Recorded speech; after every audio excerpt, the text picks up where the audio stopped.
關嘅問題嘅。咁我哋俾啲掌聲歡迎多福嘅。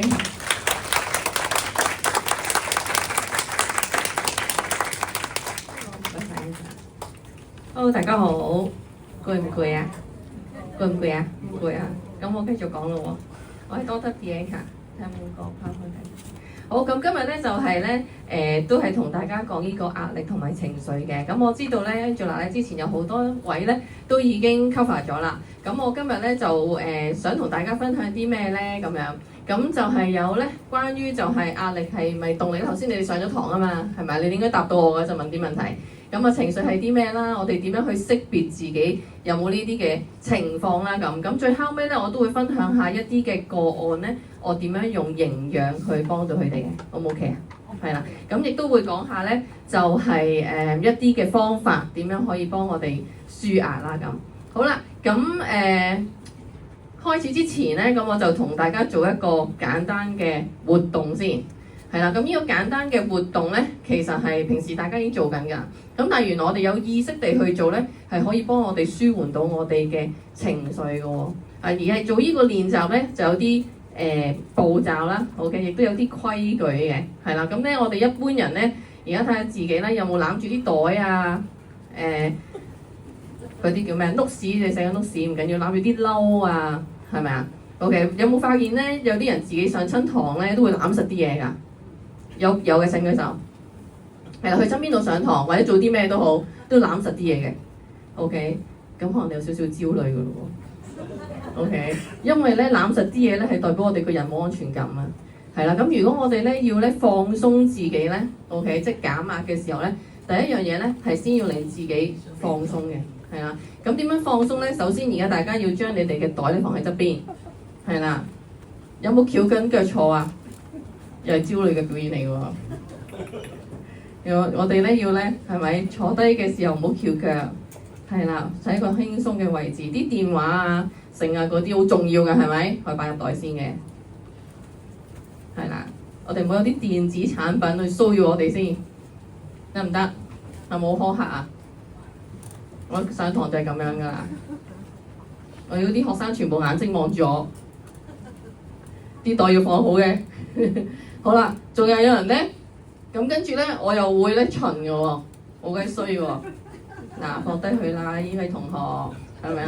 呢啲又要放低佢啦，如果咪做唔到嗰個放鬆嘅練習㗎啦，係啦，唔好諗住呢個包包都唔係喎 ，OK， 小包包都係喎，係啦，好驚啊，係咪啊？行到埋嚟，我逐行睇啊 ，OK， 請放低一邊啊，電話同碌屎咧可以放喺凳底啊，係啊，因為咧冇人會攞嘅。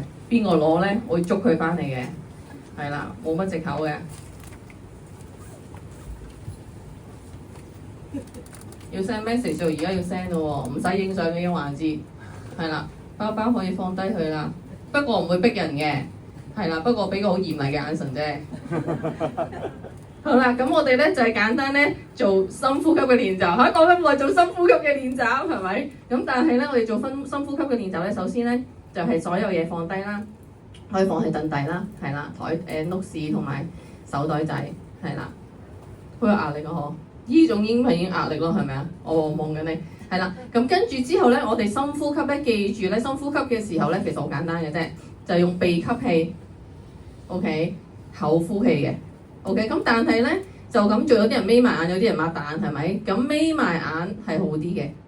好啦，咁跟住有啲人就問啦，咁我做呢啲深呼吸練習眯埋眼，咁我隻眼珠擺喺邊啊？咁樣係咪啊？好係咪要諗到好多嘢㗎？係啦，如果你要諗呢啲嘢咧，你個人就緊張少少嘅。咁個眼珠係45度角喺你眼皮呢個位嘅，係啊，講真嘅 ，OK， 呢個位，即係你個眼珠擺喺呢個位。好啦，咁跟住你條脷又擺喺邊啊？係咪啊？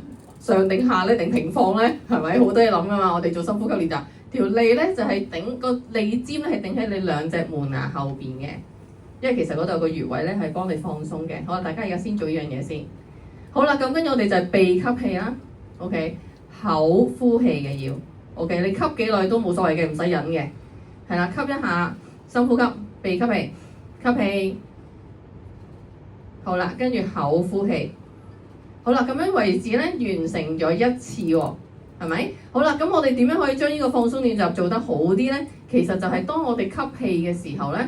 你可以幻想由你嘅腳趾尾開始吸吸嗰啖氣，慢慢吸到上去你個頭，將所有你自己心同身入邊嘅你覺得係任何嘅垃圾啦，或者負面嘅嘢咧，可以吸上嚟，得唔得？要有個影像喎，OK， 然後咧就口呼氣，呼係啦，咁就呼晒出嚟噶咯喎，得唔得？咁呢個練習咧，我哋連續做7次嘅，得唔得？咁嗱，大家知道喎，隻眼珠擺邊啊？對眼珠記唔記得？指一指幫我睇下，係啦，條脷咧佔唔到噶啦，喺門牙後邊。又準備好未？好啦，我哋而家重新做過，記住咧，你要有一個影像，就係由腳趾尾開始吸一啲負能量上嚟，跟住由個口呼翻晒出去喎。準備好未？第一次吸氣，呼氣，口呼氣。好，第二次吸氣，呼氣。好，第三次呼氣。好，大家可以自己做埋第4至第7次啦，完成咗就擘大眼啦。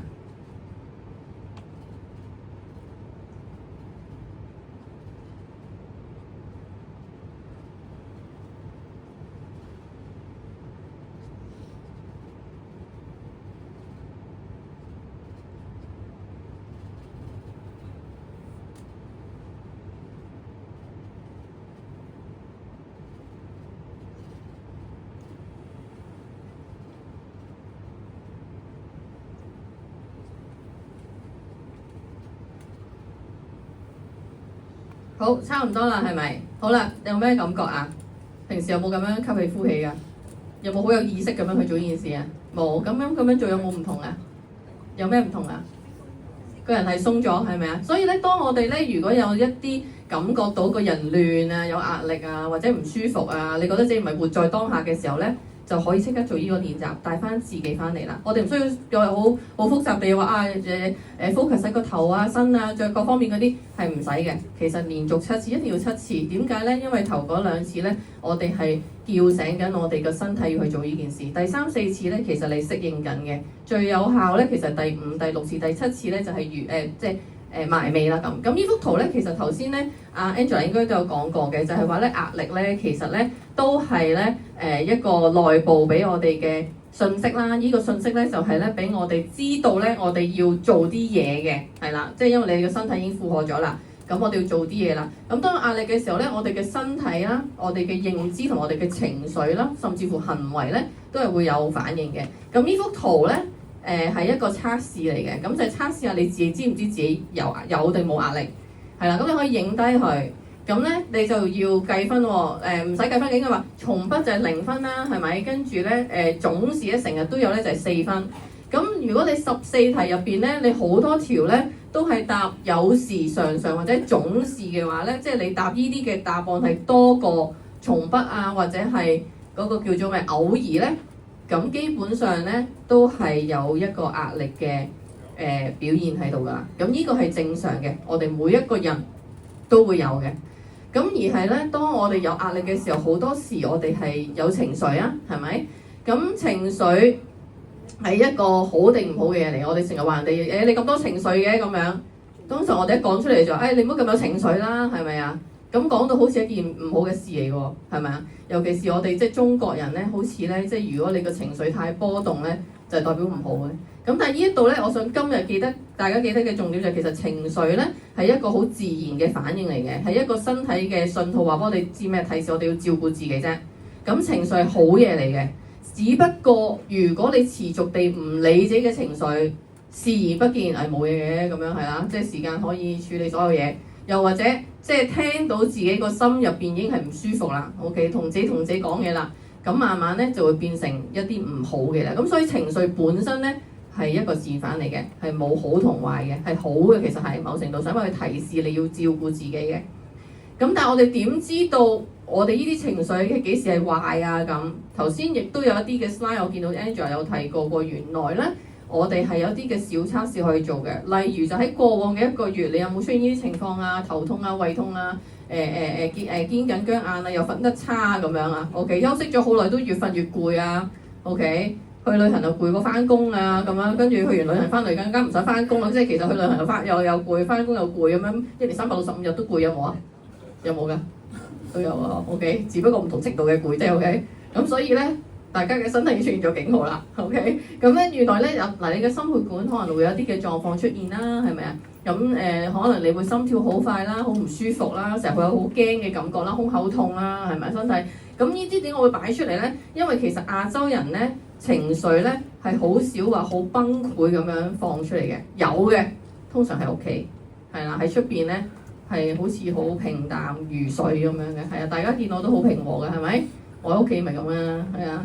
咁啊，所以咧，我哋每個人都會係咁樣嘅。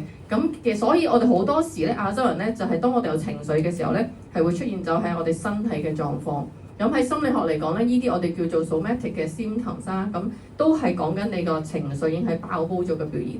咁你個腸道會有影響啦，成日肚痛啦，小朋友成日話肚痛唔想返學啦，神經系統會有頭痛啊、偏頭痛啊。呼吸系統咧又係成日都好似呼吸好急促啊 ，OK， 以為自己咧唔知係咪哮喘啊，又去睇醫生啊，睇完醫生又話冇嘢喎，係咪？又成日覺得自己唞氣唔順喎咁。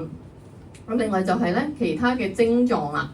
咁有啲咩嘅症狀咧？就係瞓覺嘅時候咧易醒 ，OK，或者咧就早過你預定嗰個時間醒，多唔多？又或者瞓得太多，成日都醒唔到 ，OK， 咁呢啲全部都係一啲嘅症狀嚟嘅。咁仲有就係咧，我哋會成日病咯，個免疫系統會差咯咁。咁當然咧，亦都會係唔知點解咧，會有周身酸痛啊咁樣啦咁。咁所以呢度咧，其實係講緊咧，當呢啲嘅情況係咪頭先就話1個月內有冇嘛？持續地連續6個月有呢個情況出現。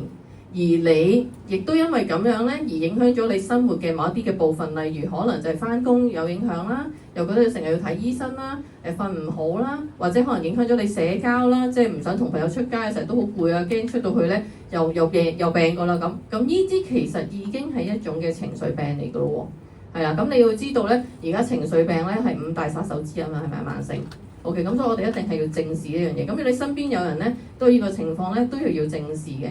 咁呢啲其實全部都係心理同生理咧係環環相扣嘅，好難講雞先定蛋先嘅。生理會影響心理，心理亦都會影響生理，所以其實我哋係要咧同時間處理嘅。好啦，咁說時遲那時快咧 ，OK， 咁我就要講下一啲嘅個案咧，就係咁我每一日都會見唔同嘅個案啦，係啦，咁其中一個個案咧就係一個碩士嘅學生，咁佢係受緊一啲嘅專業訓練嘅。咁呢個學生咧，咁佢就係28歲啦，係咪？咁佢28歲，其實咧，佢已經係有呢個情緒嘅困擾好多年㗎啦，係啦。咁佢同我講咧，好似係10幾歲開始嘅，係啦，10幾歲開始佢有呢個咁樣嘅情緒困擾咧。一般人首先就去睇醫生啦，咁後來睇醫生都唔得，就以為佢係即係身體機能有狀況，咁 check 曬又冇嘢喎。咁最終咧喺好唔願意嘅情況之下，佢就去睇呢個精神科醫生。咁精神科醫生當然就斷定到佢有呢一個嘅抑鬱症啦，咁啊開一啲嘅精神科藥物俾佢食啦。咁所以其實佢每日咧由10幾歲開始都要 keep 住食藥嘅。如果唔係咧，佢就會太過嗰啲叫咩抑鬱，然後佢就好想結束自己嘅生命嘅，係啦。咁而佢咧揾我嘅時候咧，就問我唔知點解佢突然間會咁樣問我，因為嗰陣時可能我講咗好多我有學營養啊諸如此類。咁佢就同我講話。你首先試咗好多方法啦，亦都試咗好多藥物啦，試咗好多唔同嘅療法，但係好似咧，似乎佢好想死嘅感覺仍然係好強烈。咁佢就問我有冇其他嘅方法去幫佢。咁佢就唔會揾我做心理治療啦，因為我哋有角色衝突嘅問題啦。咁而係咧當時咧我記得就係 ICEL 就係啱啱出咗冇幾耐。咁我知道咧，佢亦都可以咧係幫助到咧。即係舒緩一啲嘅炎症啊情緒，因為其實咧情緒亦都係你身體有好多嘅即係炎症，好多樣嘢都會有影響，即係其實環環相扣嘅。咁所以我當時咧，因為我知道佢唔會再想食一粒粒嘅嘢啦，係咪因為食得太多啦？一見到佢其實已經係當藥㗎啦咁，所以我就直接咧就介紹咗佢食呢一個 ICEL， 咁就叫佢咧當時一開始嘅時候咧就係1日2條先嘅。係啦，1日2條我記得係。咁佢食咗我諗4、5日啦，其實我當時又冇 follow up 喎，係啦，因為呢樣嘢都對於佢嚟講係新嘅。咁但係4、5日之後咧，我記得佢係有自己主動揾我嘅，佢就同我講咧，就話要多謝我，佢媽媽都要多謝我，係啦，因為佢食咗幾日之後，佢覺得咧係有唔同嘅感覺，佢講唔出咩感覺。總言之，佢個人就舒服咗，同埋佢瞓到覺，同埋佢冇咁想即係想死個念頭，佢自己知道係冇咁強烈咯。係啦，咁啊好似好神奇啊，係咪啊？咁可能係頭嗰幾日嘅 effect 啦，咁但係跟住 keep 住咧，我係有 follow up 嘅。其實食所有嘅營養素咧，無論我新介紹嘅時候，我都會同其他人講，就係起碼咧要試2個星期，係啦，因為我哋嗰個身體嘅機能就係2個星期，所有嘅習慣咧、生理同心理咧，都係2個星期就會開始慢慢適應佢會睇到嘅成效。咁所以2個星期後我都係有同佢 follow，咁佢 keep 住咧，其實都係咧對佢有呢個即係正面嘅影響嘅。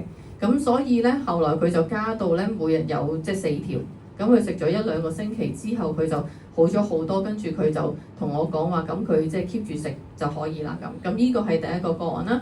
咁第二個咧就係一個新手嘅媽媽咧，佢咧生之前咧其實就係好開心嘅，佢覺得佢咧乜都即係搞得掂嘅咁樣，即係第一次做媽媽咁樣，即係樣樣都好美好嘅。咁當時我就知道咧，通常諗得太美好咧都係出事嘅，係啦。咁所以我就係守護住喺佢身邊啫，純粹係因為佢諗到咁美好，我又冇理由。唉，我生過4個，係咪先？係啦，我冇理由係咪咁樣同你講㗎？係咪？即係當你面乾碎濕又唔夠瞓嗰陣時，你就唔係咁講啦，想打暈佢㗎啦，佢喊嗰陣時係咪？咁個心啫，我又冇打 OK， 係啦。咁我冇咁，但係佢生完之後真係咧，大概1-2個月度咧，佢先生就揾我啦，係啦，佢先生就話唔得，你真係要救下即係我老婆啦咁。佢已經出現咗一啲咧，直情係思覺失調嘅狀況。點解咁特別咧？呢個 case 因為其實佢跟咗我好耐嘅，佢一直都已經係有抑鬱嘅狀況嘅。咁當然就係喺佢生 BB 之前已經係治療好啦。咁到佢生即係佢結婚跟住生小朋友嗰段時間，佢係冇即係要 regular 咁樣見我嘅。但係佢生之前我就因為我見佢嘅時候就同佢講，就話咧嗱，你結婚嘅時候記住一定要翻嚟見我。有 BB 嘅時候，你都一定要翻嚟見我。點解我咁講咧？因為通常呢啲咧咁大嘅事件咧，一定係會勾起咗我哋自己一啲以前嘅嘢，咁啲情緒就會出嚟嘅。呢啲critical 嘅時間嚟嘅，咁所以我咁樣講。咁最後尾咧，亦都係啦，呢個個案咧，咁佢有呢個即係思覺失調啦，咁我都要 refer 佢去睇精神科醫生啦。佢又食住精神科嘅藥物一段時間控制翻佢個病情啦。咁而最後尾咧，佢係唔需要即係1年後咧。佢就可以斷啦嗰個精神科藥物，但係其實喺佢斷之前咧，佢已經開始揾緊呢啲嘅營養素食，咁佢都咁啱就係有問我，咁同一時間咧，呢個媽媽咧，我都係介紹咗佢食3樣嘢嘅，就係 B 雜啦、鈣鎂 D 同埋呢個 eye cell 啦，係啦，咁呢個媽媽咧，咁佢就 keep 住有食之後咧，咁其實佢一路咧，就算佢嗰個即係精神科醫生同佢斷咗藥物之後咧。咁佢一路 keep 住食咧，其實佢而家都係有一個好心情嘅，係啦。咁佢係即係知道咧，如果佢有同我講過，佢有1-2個禮拜懶咗 ，OK，咁就唔食啦咁樣。咁但係跟住你知我哋係香港人啦，係咪食嘢嗰啲都唔係咁均衡㗎啦。咁當然就係咧，佢感受到有唔同嘅，咁所以佢就會有食翻啦。咁而咧B 雜啦、鈣鎂 D 啦、魚油啦。同埋 eye cell 咧，做一啲小朋友嘅個案咧，就係頭先我話有焦慮嘅情況，好多小朋友咧而家返學咧都好大壓力啦。咁佢哋咧就焦慮嘅情況啦，其中一種嘅狀況出現咧，就係佢哋會有我哋叫做英文叫做 tic disorder，即係成日眨眼啊，即係有啲好古靈精怪嘅小動作。OK， 其實大人都有嘅。OK， 就唔停到嘅，佢哋不自覺嘅，但係大人就會成日見到咧，就叫佢哋停，唔好再做。你做乜成日要眨眼？做乜成日要伸脷？做乜成日要抹口？做乜成日要呢樣嗰樣咁樣 ？OK， 通常呢啲狀況咧係小學嘅階段開始嘅，係啦。咁去到咧8-9歲係最高峰嘅。如果你乜都唔理佢咧，有機會係10幾歲嘅時候咧會慢慢冇，但係唔一定咯，亦都可以係繼續即係好嚴重咯咁樣。咁呢啲嘅小朋友咧，咁嚟到我嘅時候咧，咁我就好衰啊，係咪？就倒自己米。我問佢：你想要一個經濟嘅方法啊，定係要一個昂貴嘅方法啊？咁揀咩啊？係啦，咁我哋試咗經濟嘅方法先，係啦。咁經濟嘅方法咧就係我叫佢用 B 雜同埋鈣鎂 D。如果可以嘅話，小朋友專注力咧就係用埋魚油咯。OK， 如果佢肯飲，加埋 ICL 就最快㗎啦咁。我就通常咧就叫佢試咗 B 集同埋呢個鈣鎂 D 加魚油先嘅。如果佢有嗰啲叫 ADHD 過度活躍症啊、專注力嗰啲，我就叫佢加埋魚油，係返學之前食嘅。